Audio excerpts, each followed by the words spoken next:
Okay. Hi everyone. Let me test the presentation.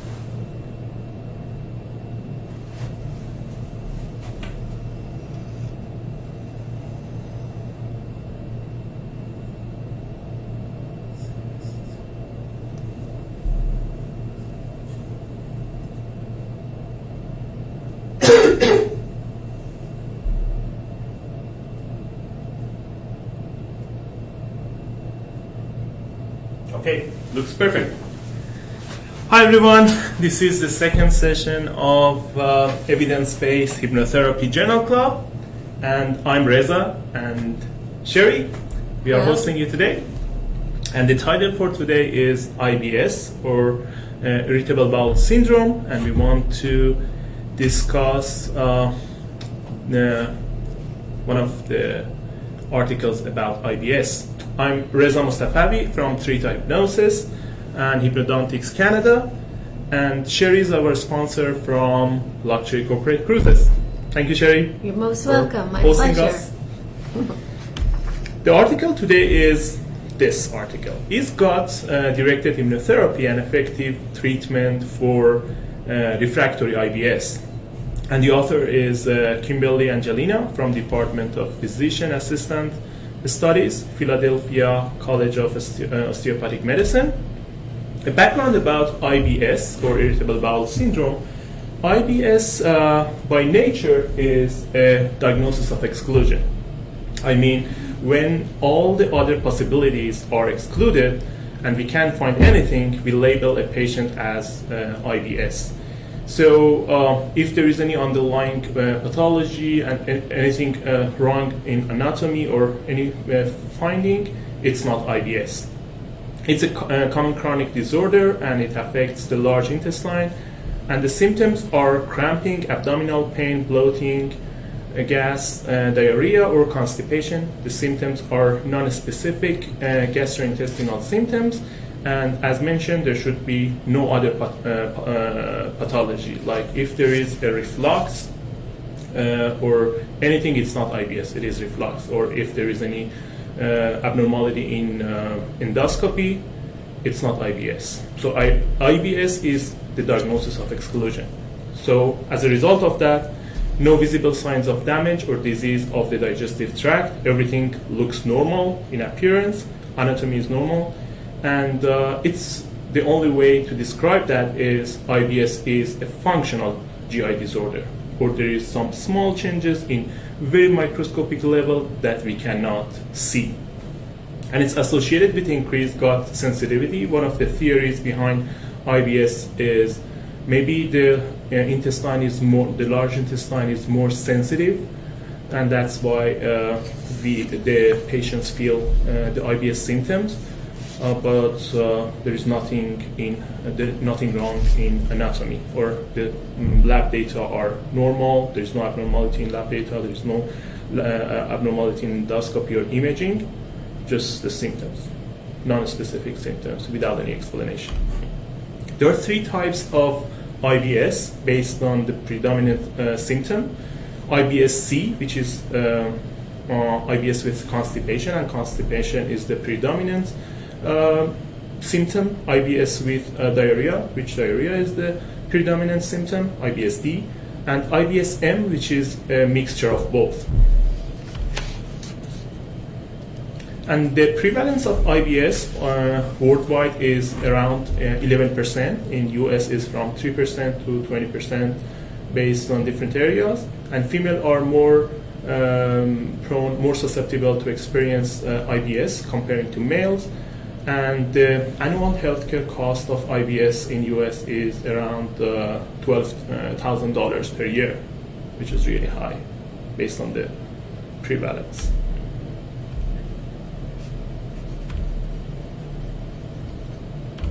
In this article, 3 other articles are reviewed, and let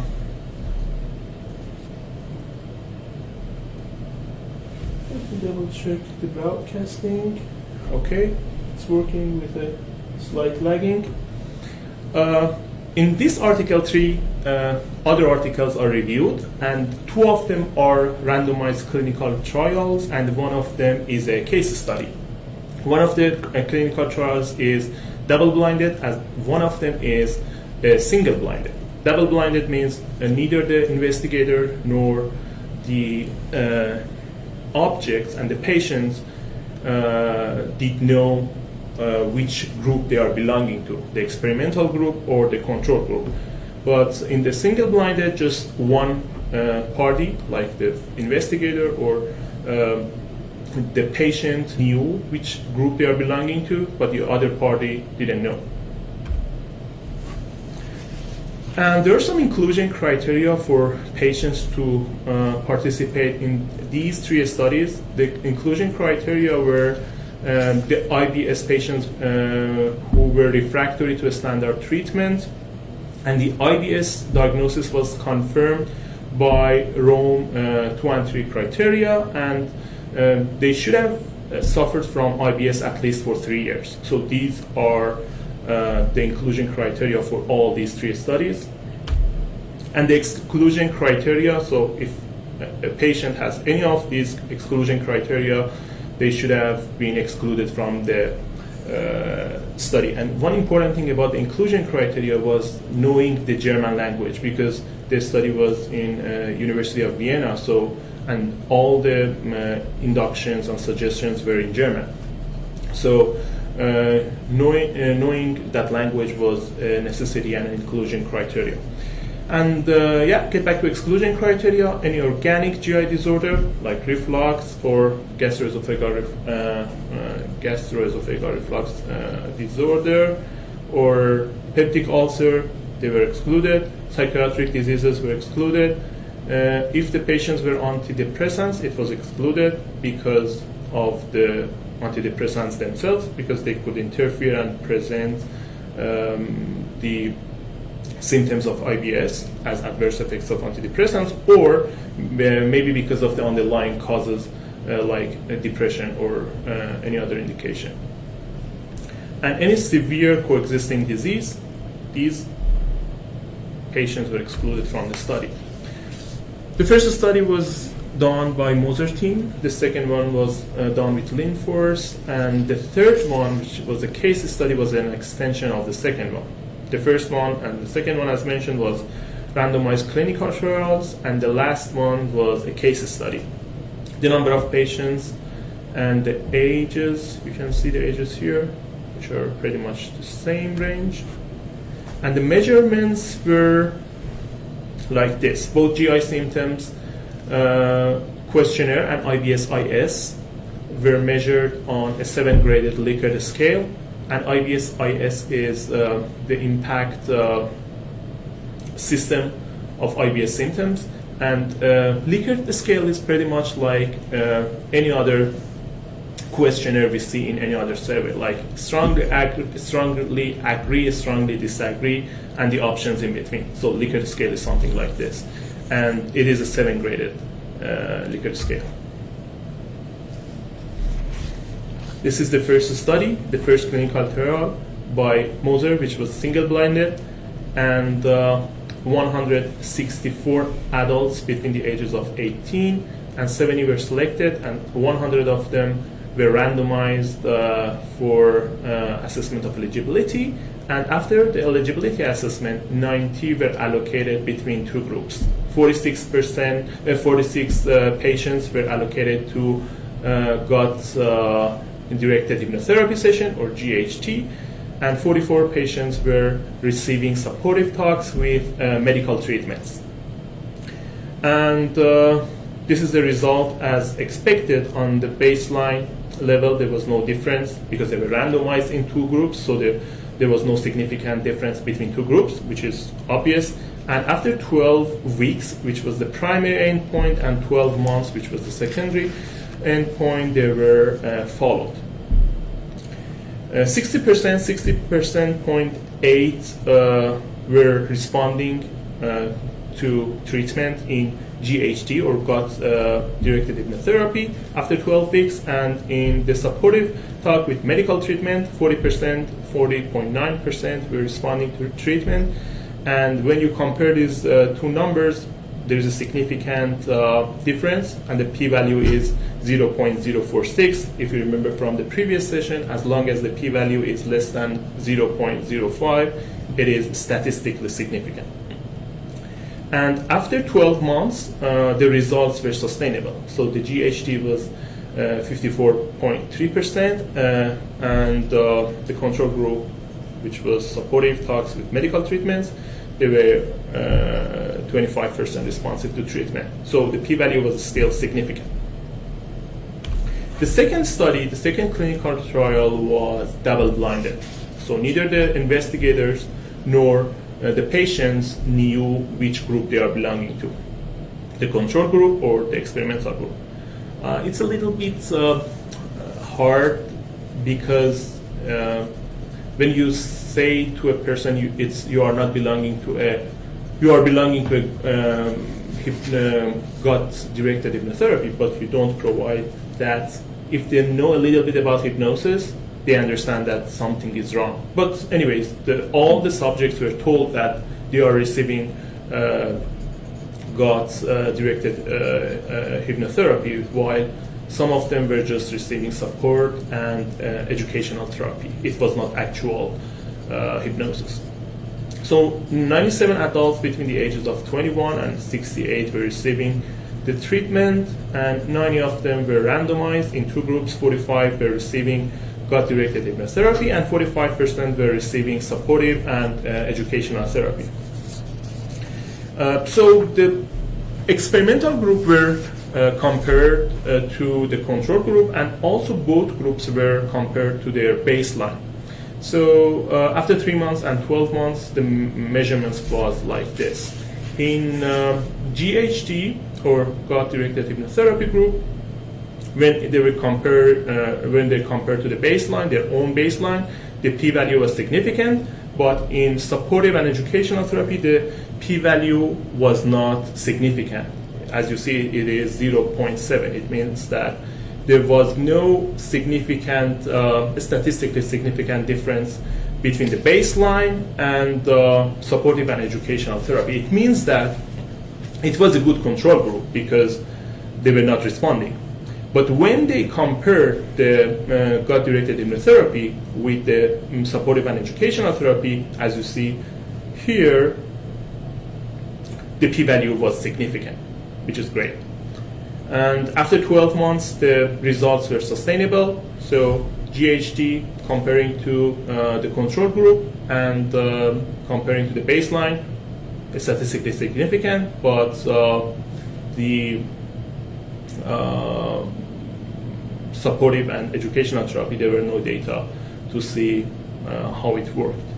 So it's a perfect trial. It shows that supportive and educational therapy by itself cannot have any result, but gut-directed hypnotherapy is statistically significant in terms of symptoms improvement, both comparing to the baseline and the control group.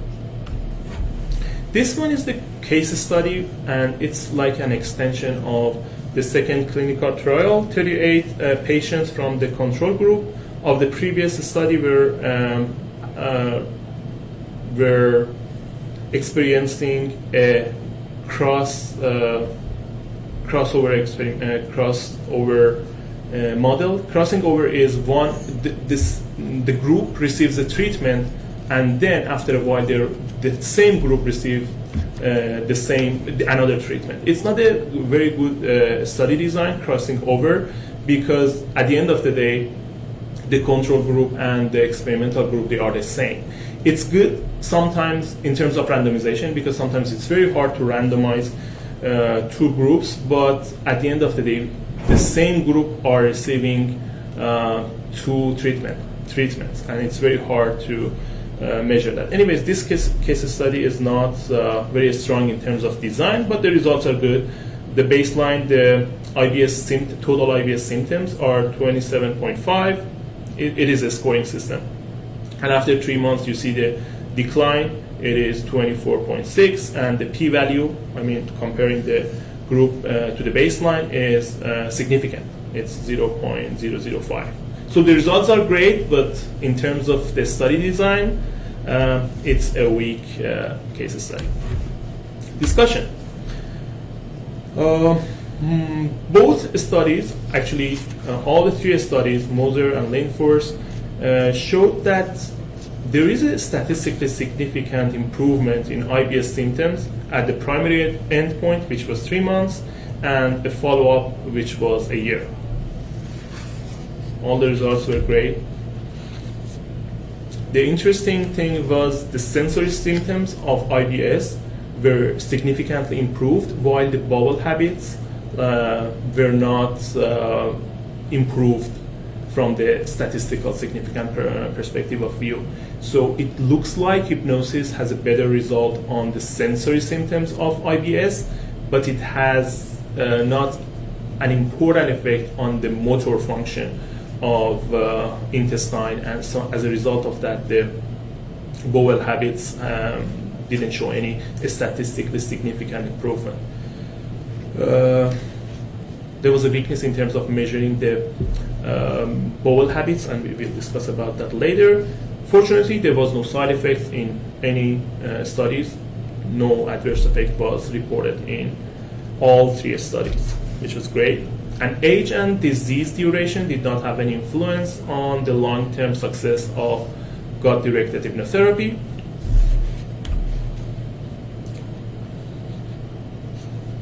Yeah, this is the issue I said about the severity of constipation and diarrhea. They didn't differentiate between constipation and diarrhea on the questionnaire. So it prevented the possibility to detect improvement in diarrhea and constipation separately. And I don't know why they did that, because it was very easy just to make two separate questions. Did you have diarrhea or did you have constipation? It was very easy to differentiate it, but they didn't do that. I don't know why, but there should be some reasons behind it. This was the article. Yeah. So today it is just me and Sherry. So if you have any question, we can discuss for sure. And if not, I have some notes about the article. What are your questions, Sherry? This not being my professional field, I'm not into medicine, and I'm certainly less aware of hypnotherapy, but becoming educated on it, which I thank you for, Riza.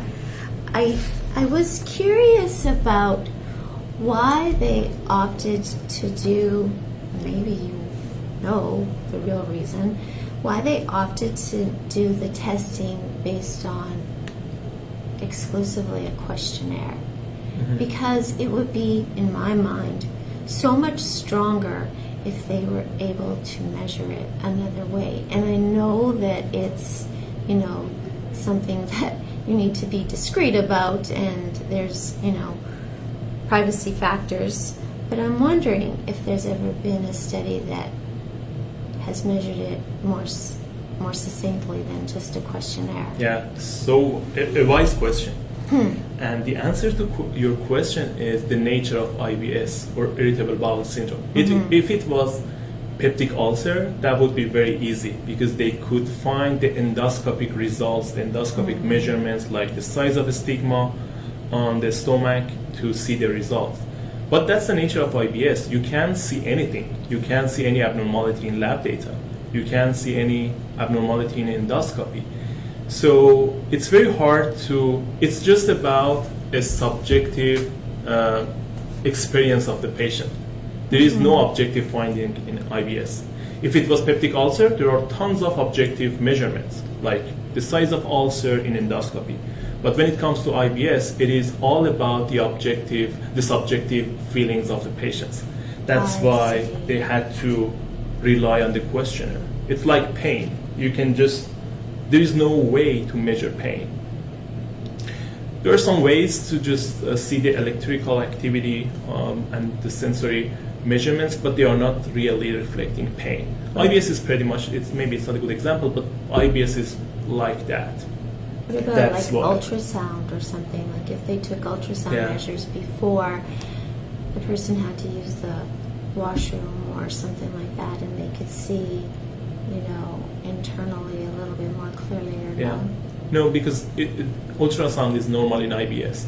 If it was okay. renal stone, that was great. Ultrasound is great in terms of where is the stone, how large the stone is. I see. But IBS, the ultrasound is normal anyways. If the patient has had IBS for 10 years, the ultrasound is still normal. The CD, that's why I say IBS is the diagnosis of exclusion. We Yes. label someone as Yes. IBS when we can't find anything else.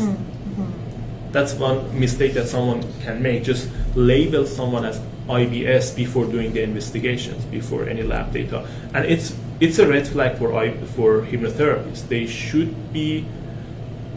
I mean, the diagnosis should be confirmed. If you label someone with IBS, you start hypnotherapy for them, and at the end of the day, it's peptic ulcer, the result would be disastrous. So the hypnotherapist should There you go.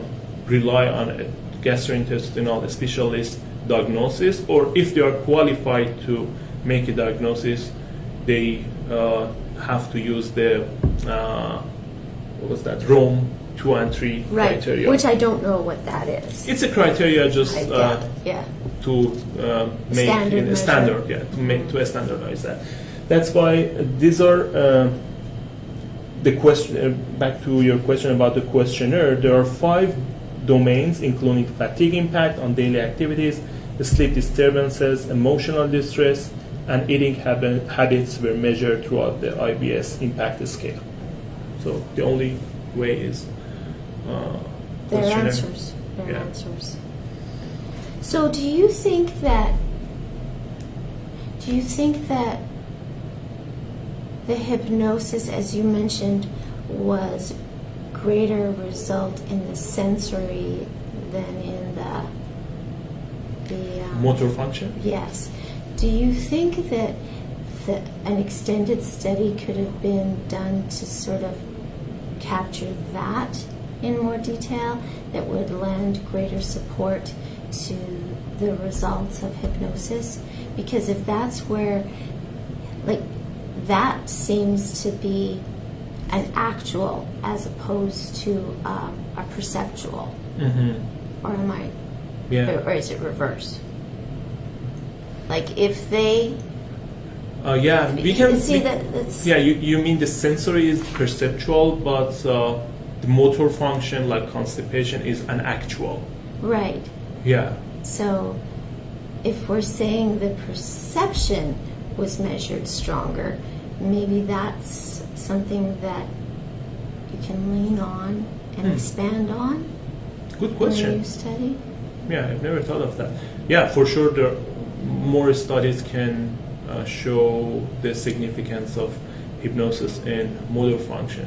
But you're right. If we are I'm just thinking if it triggers something in my mind. If we are just measuring the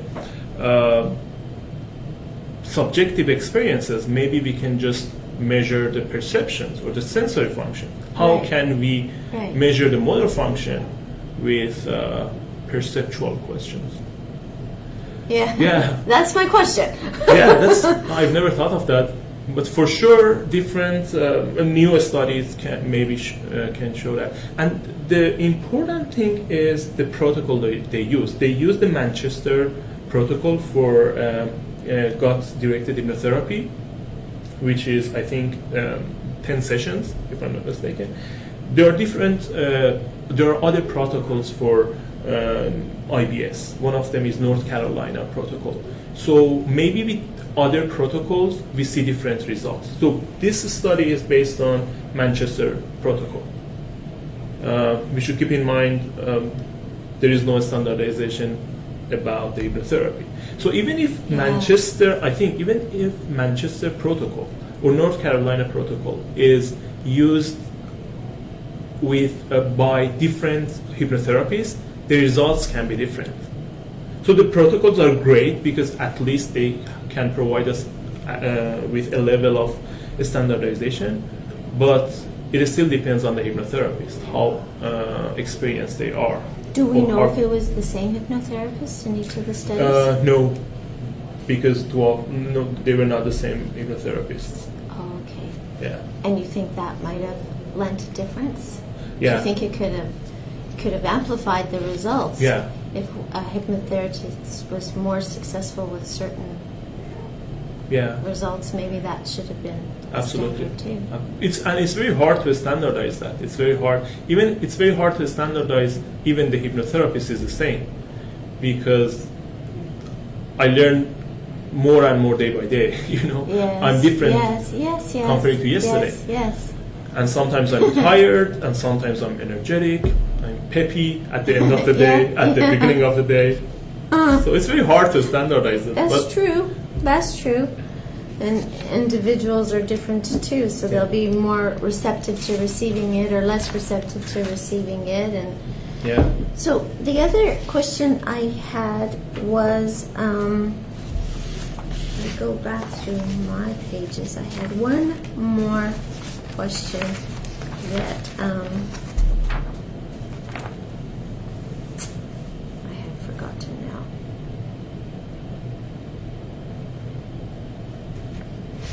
No, I forgot. I have just one more question, but maybe it'll come to me Sure. in a minute. So I was happy to see that the results were substantial. Yeah. And as you said, based on the variables that are in place that are hard to manage, we still get substantial results. Yeah. So that's all positive. Yeah. For So sure. that's the main thing to take away, Yeah, I think, that's from so this. true. And We should do a study group that's captured on our ship. yeah, absolutely. And then they're all in the same environment. Yeah, maybe. Sort Yeah, of that's a like- good idea. Actually, we can run. It's very hard to run a clinical trial, but maybe a case study. A case study. Yes. Can be more on a like cruise. a case study. Yeah, because the cruise is more about hypnotherapists and health professionals like dentists. But maybe one day, at some point, we create a cruise for patients with IBS. That's a possibility. Because the environment stays the same, Yeah. and as much as possible, there's maintained consistencies Yeah. more easily. But, That's so true. but Creative ideas. Yeah, back to the paper. Excuse me, sorry. I'm not.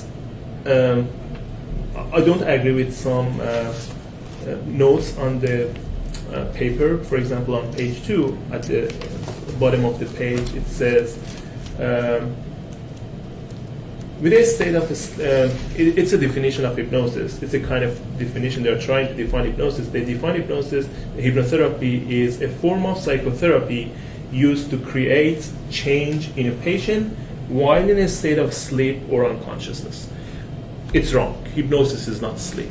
There are two different conditions, and I don't know why they define hypnosis as a sleep. So this is a part of, but this is not about the articles. It's not. It's about the review article. So I think Kimberly, Angelina, if you're listening to this is wrong. Hypnosis is not a sleep. But I'm more than happy to talk about that. If you're watching this, we can have a discussion through Zoom. But my understanding is hypnosis is not a sleep.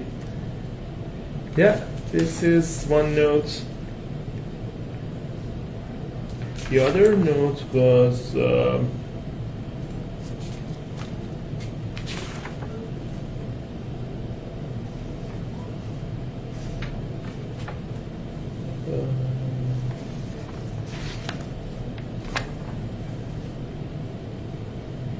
yeah, this note, but they have a reference for this. They say hypnotherapy can be time-consuming and costly if approached as a short-term resolution.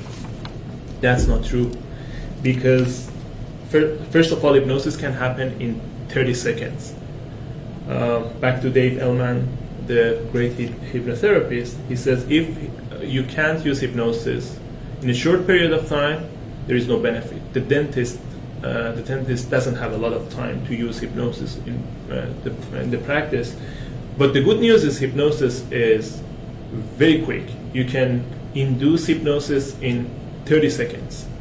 So you can use hypnosis in 2 minutes effectively. So I strongly disagree with the fact that it's time consuming, and I disagree with the statement, with the notion saying it's costly. It's not costly at all.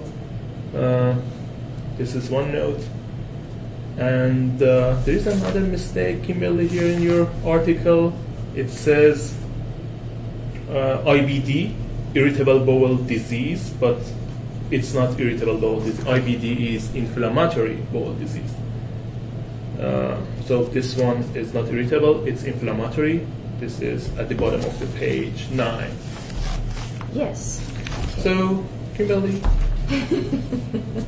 you need to talk. Yeah, I think that's what I have to say about the article. Did you remember your question? No, Okay. I did not. It was something related to the age groups of the people. And in my mind, I kept thinking, what if it was done for younger ages? And I'm not sure if these symptoms present themselves in children very much, or if they're a more mature patient that gets this symptom. So I was thinking if they were able to test children more, I wonder too there if the strength of hypnosis would be greater, impactful, because children tend to be a little less, well, they're more innocent in the whole realm of ways, right? And they are more hypnotizable. Okay, see, that's what I'm thinking. They're less susceptible to being reluctant to allow this hypnosis to take effect on them, was my impression. So that That's you've so true. affirmed that. Yeah. So I'm wondering if this study and or maybe other studies is done with younger audiences, if the results would be even greater. Yeah, what they say is there was no difference in terms of the success of hypnosis based on age. But it's questionable, to be honest, because people are more susceptible when they are younger, and after the age of 65, the hypnotizability drops drastically. Do we know why? No, maybe I'm just guessing. I don't know why, but I'm just guessing. Maybe because our cognitive ability gets worse after maybe, yeah. 65. Maybe that's Other a possibility. factors for that, But yeah. to be honest, I don't know why. But children are more hypnotizable. Young adults are highly hypnotizable. But after the age of 65, sometimes it's the hypnotizability drops. Actually, most of the times. Yeah, hypnotizability in children is a great subject, and I really want to allocate one particular session about hypnotizability in children. Yeah, it's different and it's really interesting. That's what I would be intrigued to hear about as well, because not knowing what you just said prior to my query, that would be my inclination, that children would be easier to hypnotize and thus produce more stronger statistical results. It makes a perfect sense to me. However, their claim, based on what they say, is age and disease duration. Age and disease duration did not have any influence on the long-term success of GHD. But I think But then, we need more clinical trials in that regard. because the age that they have here was like 18 to 70, but we don't know how many in what age group. Like you said, young adults are more susceptible. So Yeah. what if the majority were young adults? Yeah. And so, and a random 70-year-old, or, you know, maybe one 70-year-old and one 50-year-old, and the rest were sort of closer in age, maybe that would be a good measure too, right? Because that would also support what you're just saying, that younger adults as a whole are much more easily susceptible. So that too would strengthen these results. Yeah, I Showing- strongly agree. Yeah. Yeah, in practice, you see people are more responsive when they are younger when it comes to IBS.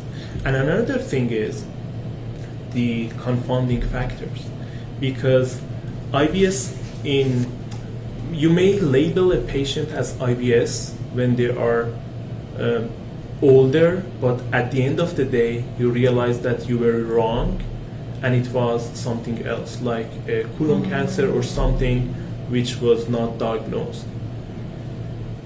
This possibility is higher in old age as well, old age group as well. So, and that rolls as a confounding factor, a factor that interferes with the study results. So, but they didn't discuss about that at all, and it's just something hypothetical. It's very hard to measure that, because Right. when you don't know, and you don't know what's going to happen after the study. If some of the IBS labels were wrong, and they were kind of cancer diagnosis that at that time were not Symptoms for something Yeah. to come. But still, the results were positive In for all age hypnotherapy groups. for this overall, despite all of these other measures. I think, in fact, all of these other things that we're discussing would have just amplified the That's so support true. for hypnotherapy. Yeah. So even with all that, and our, suggestions for maybe sort of refining the study or the trials to more specifics, I think it's still all a very, very positive result. Absolutely. So Amazing that's the results for gut-directed hypnotherapy in IBS. High prevalence of IBS, 11%. yeah. High cost, $12,000 per year. So there is a huge opportunity for investing and investigating the role of hypnosis in IBS. I think I remember my point that I wanted to say. It was more an awareness than a question, and if I can find it, but as I recall, it was stating that there are some instances where this form of hypnotherapy, or hypnotherapy as a whole, I can't remember, was reimbursed by medical funding. I was really surprised and pleased to hear that. Yeah, me too. Yeah, let me find it. Because I thought that was pertinent information it was like one sentence, but it was a very powerful sentence, because when people are facing, whether they have to have medications or what kind of treatment options are out there, the fact that this could be covered and it's so positive in terms of results, that would be I think a path people would take if they were more aware. Yeah. It says many major health insurance plans in the U.S. reimburse gut-directed hypnotherapy as treatment of IBS when it is billed as a psychological treatment under the mental health portion of plans. Yes. Yeah, it's interesting. I don't think we have the same approach in Canada. I'm not sure, but I don't think so. Maybe it's coming. Yeah, maybe. I hope so. I'm trying my best to. Yes, I thought that was very positive. Yeah. If you are in the insurance industry and watching this, please take a look at this article. Yes, I agree. So overall, very, very positive. Yeah, thank you. So it's time for Sherry's presentation. I'm so excited about that. So let me make it like this. I'm kind of separating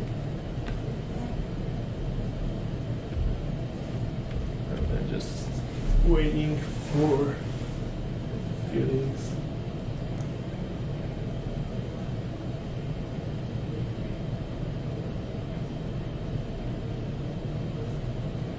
We are waiting for some technical issues to be resolved, and then we listen to Sherry's presentation. Okay, awesome. We are ready. Perfect.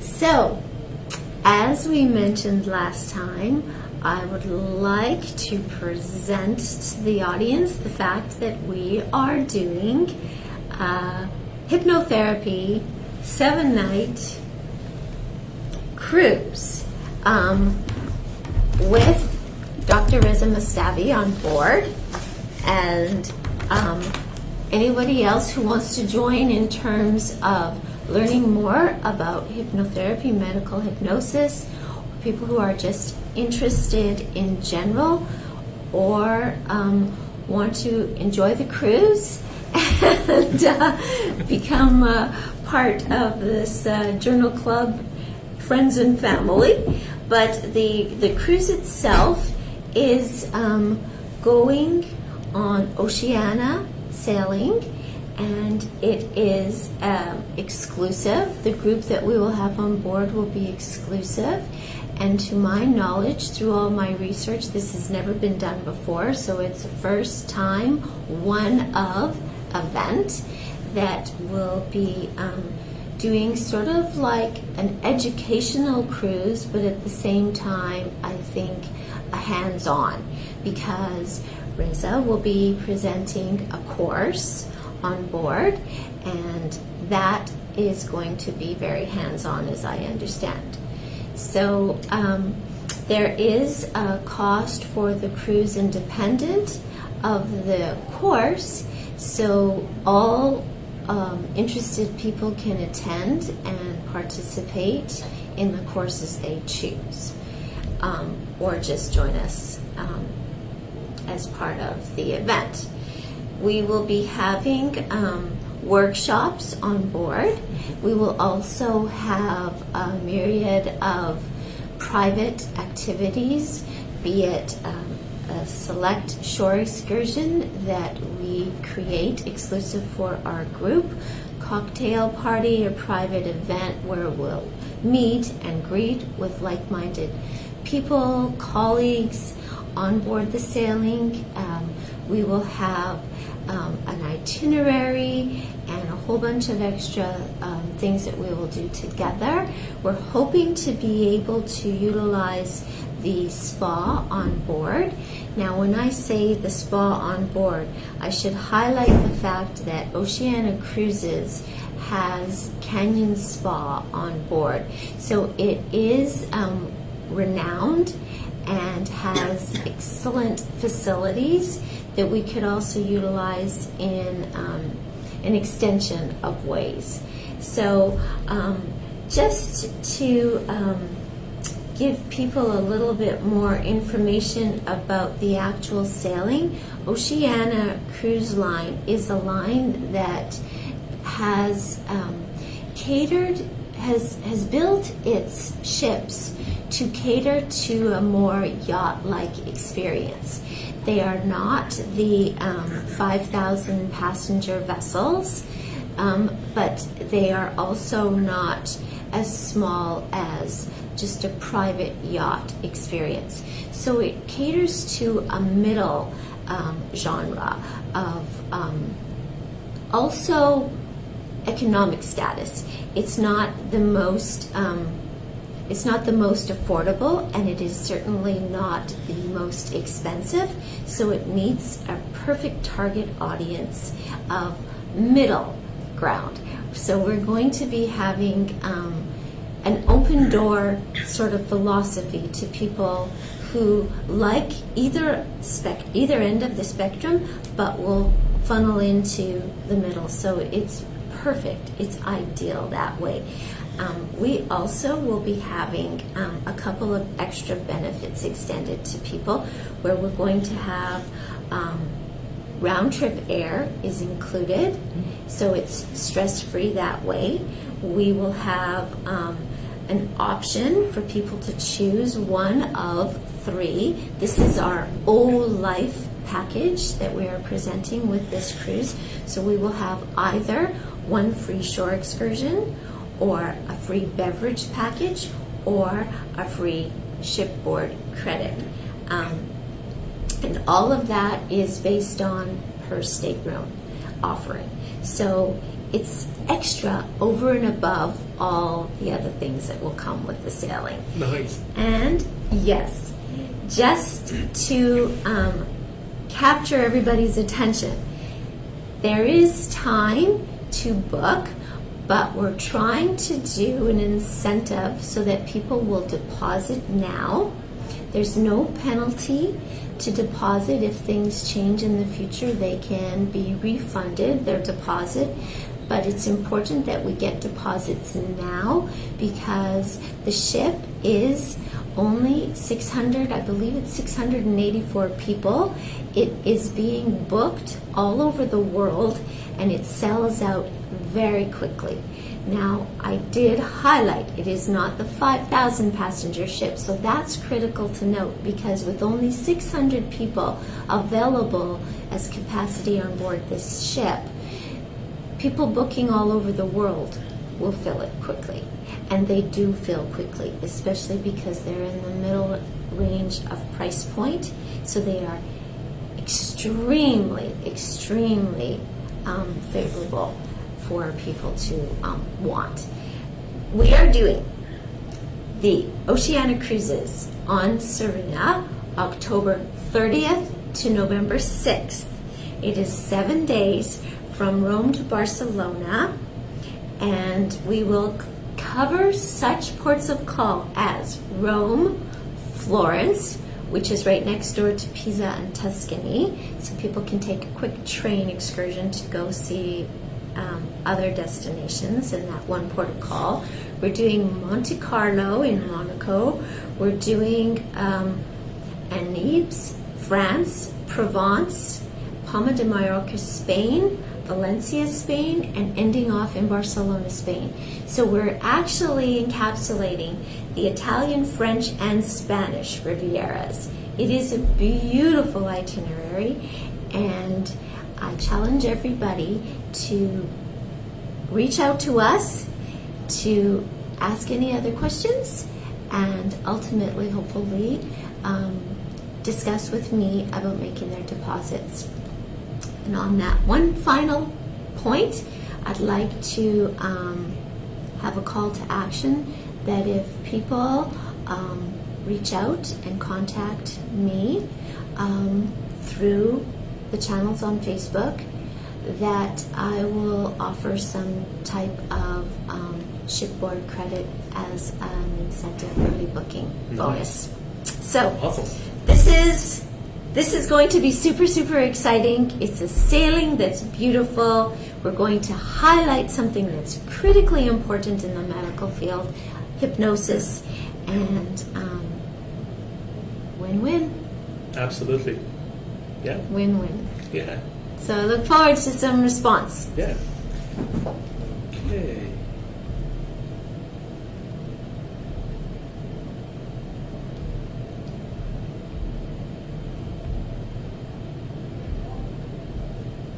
Okay. Thank you, Sherry. That You're was welcome. great. I'm so excited because I'm on board for this cruise, and yeah, this cruise is amazing. If you want to make the cruise of our sponsor, you can do that without even having the hypnosis course. On top of that, you can have both. You can make the cruise, and we have a hands-on hypnotherapy workshop on cruise, so that would be great. We see beautiful Barcelona, Rome, and the French, Spanish crescent, and all the meets in those words. Morocco, I love it. And at the same time, we learn about hypnosis as well. So make the cruise. If you want to learn about hypnosis, add hypnosis to that. And I have an online course. You can purchase the online course separately, or if you buy the cruise workshop, that online course is included as well. So yeah, let's learn, enjoy, and do our mission. And my mission is to bring hypnotherapy in daily life. Okay, perfect. Thank you so much, Sherry. You're welcome. If we have enough time, we can show the video. Yeah, absolutely. I will be more than Get happy people to do that. excited because it really is something that I think we will do year after year after year. So true. It's just the Our beginning. inaugural sailing is 2019. Lots of time, but book now Yeah. because it'll fill up. It's not a large 5,000. Nope. It's exclusive in a lot of ways. Absolutely. Okay. Oh, and I should mention while you're getting the video ready, right now there is a rejuvenation experience happening. Oceana Cruises is looking to redo the entire ship. Come the point in time when we will be on board, it will be brand new. And not just new, it will be paying attention to things that rejuvenate us as humans. Nice. So it's perfect. It's perfect for, medical therapy, hypnosis, and all the positives that come with that. We will be on board a ship that focuses on rejuvenating. So it's perfect synchronicity. Absolutely. Yeah, I love the theme of this cruise. Yes, Yeah, everything is it is. It's perfect. synchronized. Okay.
And guess what?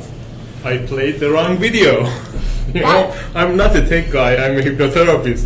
But That was a good video all the same. It Yeah, encapsulated absolutely. a lot about luxury corporate cruises and that we customize sailings much like we are doing special for this. And so it's a good note because it is our experience. So it's good for people to realize that this is something we specialize in outside the normal. Okay, good. So let's go to the actual video.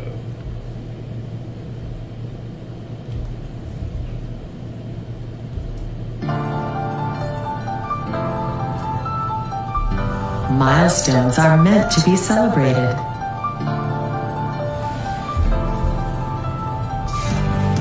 We invite you to celebrate our latest milestone. Aboard Sirena, the newest addition to the Oceana Cruises fleet of intimately luxurious ships.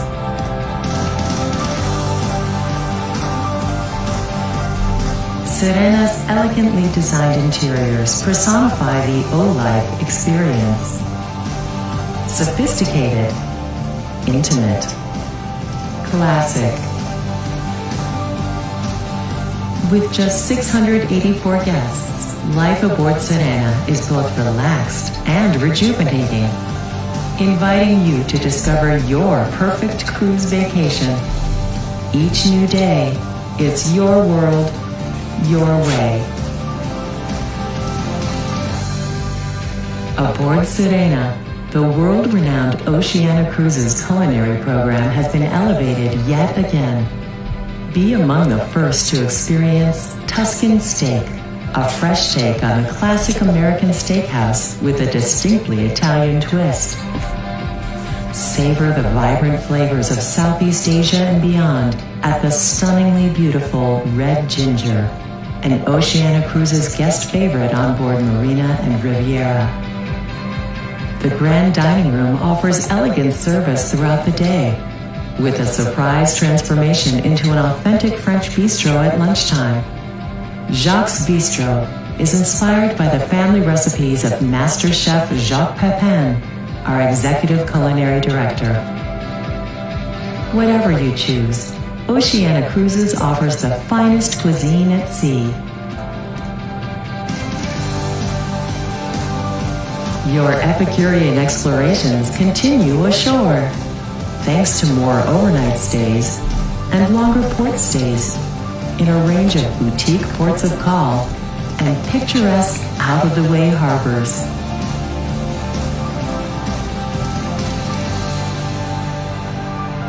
As captivating shorelines fade into the horizon, Sirena's exquisitely appointed suites and staterooms offer a relaxing sanctuary. World-class amenities, fine linens, and the luxury of our exclusive Prestige Tranquility beds rival the lavish comforts found in the world's finest hotels. Wake up to sweeping ocean views and quiet rejuvenation at the famed Canyon Ranch Spa Club, an oasis of unique health and well-being treatments.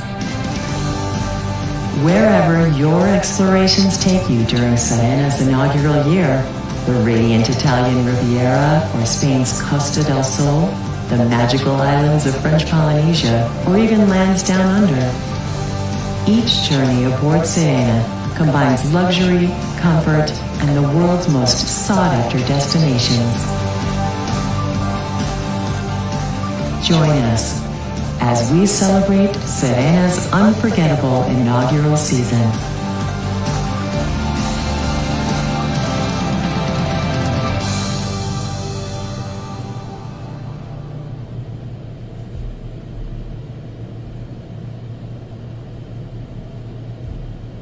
Yeah, I love this phrase, Epicurean experience.